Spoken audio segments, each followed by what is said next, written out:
The first school bus screeched to a stop on Maple Grove when a barred owl dropped onto the red stop sign, refusing to move.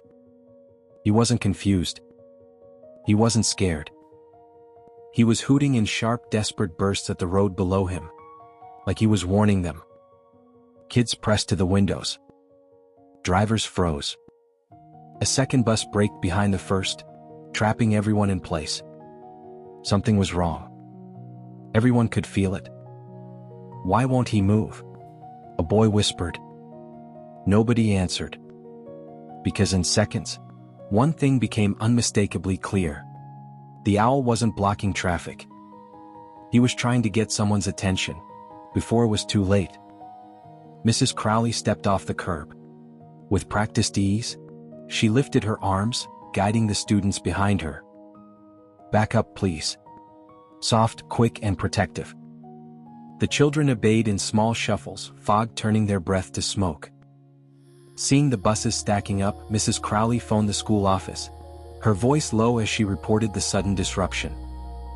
One girl, Samira, purple hoodie pulled tight, pressed her knuckles to her mouth. The owl tilted his head toward her, as if acknowledging her fear. A white wildlife patrol truck rolled to the curb.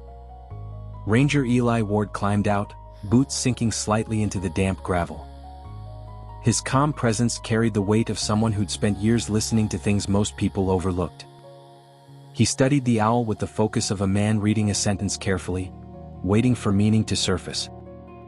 "This isn't territorial," he murmured, mostly to himself. "He's not warning us. He's calling someone." He raised a steady hand, the universal gesture of no harm. The owl flared his wings once, sharp and deliberate, then angled his whole body toward the culvert below. His hoots quickened into clipped, urgent notes. Not a threat. A signal. "Maybe there's a nest," someone said. "Or he's warning us off. Could be a trap. Don't get close." The guesses drifted uselessly into the fog. Misinterpretations layered on top of each other, delaying action. Eli crouched beside the rusted grate, lowering his ear toward the cold metal. The neighborhood dimmed around him. No barking dog, no distant traffic, just the hollow breath of the drainage pipe. Then, faint but unmistakable, a thin, wavering chirp. A sound too weak to travel above ground. A sound no one but the owl had heard until now. Eli pulled his flashlight. A tight white beam cut into the tunnel. Water glimmered. Leaves floated like debris from another season. Far inside, something shifted. He followed the slick curve of the pipe until the shape solidified. A soaked, shivering barred owl wedged deep in the culvert, her wing twisted at a painful angle. Her eyes lifted toward the light, glass bright, desperate. A hoot escaped her beak, barely a breath. Mrs. Crowley gasped. Kids covered their mouths. Then the gruff bus driver fell silent. Above, the male owl leaned forward so far that his talons scraped the metal sign. A soft, broken sound slid from his throat, half hoot, half plea. Eli's jaw set. He keyed his radio, still crouched. Ward requesting immediate rescue kit. Injured barred owl trapped in culvert. Possible wing fracture. Need great tools, blankets, and traffic control. Action snapped into motion. Cones hit the pavement. Bus drivers redirected children. The second wildlife truck rolled in. Rain, thin as thread at first, began to mist the fog into a cold veil. Time pressed against them. Another bus was due any minute. And if the rising water in the culvert shifted the owl deeper, she might not be reachable. Mrs. Crowley pulled Samira close.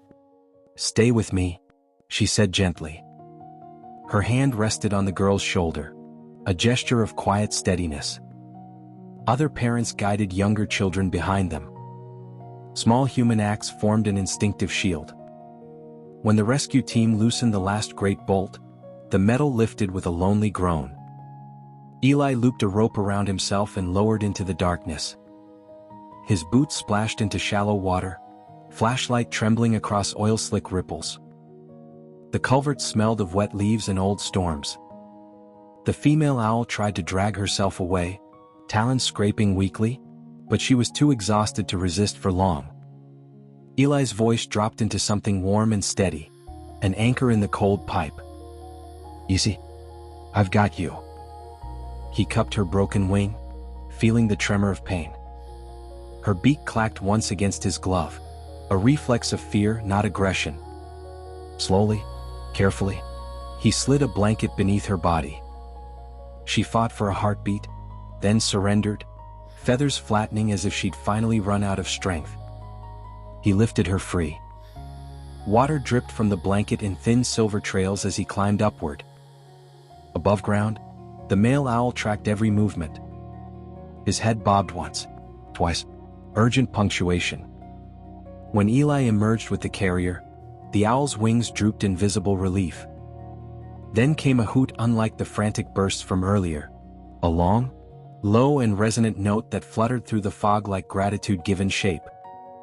The crowd softened, shoulders lowered. Children clapped without being told to.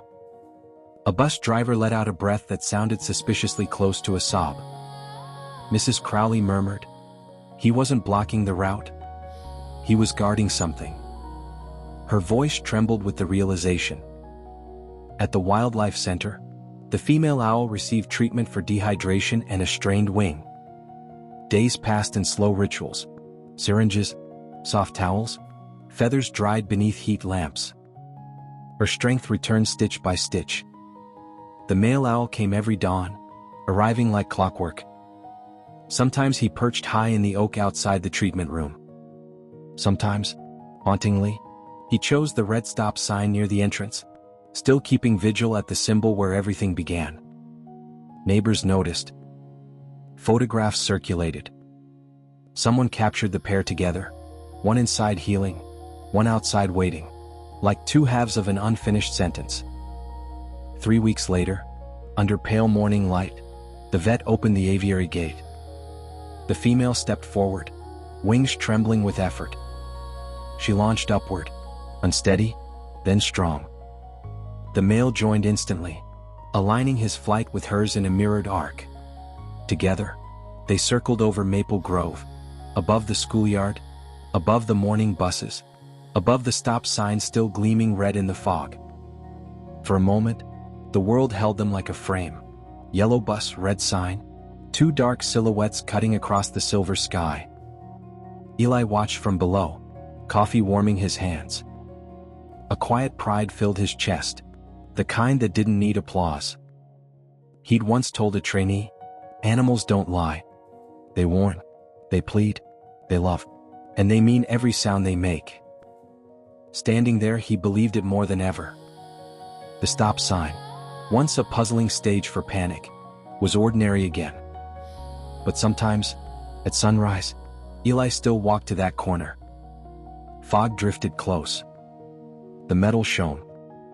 And from somewhere far above, faint and steady, a single hoot floated down, the same cadence that had started the commotion and, in the end, asked only one human favor. Listen. Samira would remember that morning for years. The smell of diesel from the idling bus, the ranger's expression when the owl rose, the hush that fell like a blanket over the block. Children keep small miracles tucked beneath their ribs. Towns do too. The final hoot lingered a moment longer, echoing softly over Maple Grove. A full circle, a punctuation mark, and then it dissolved into the trees.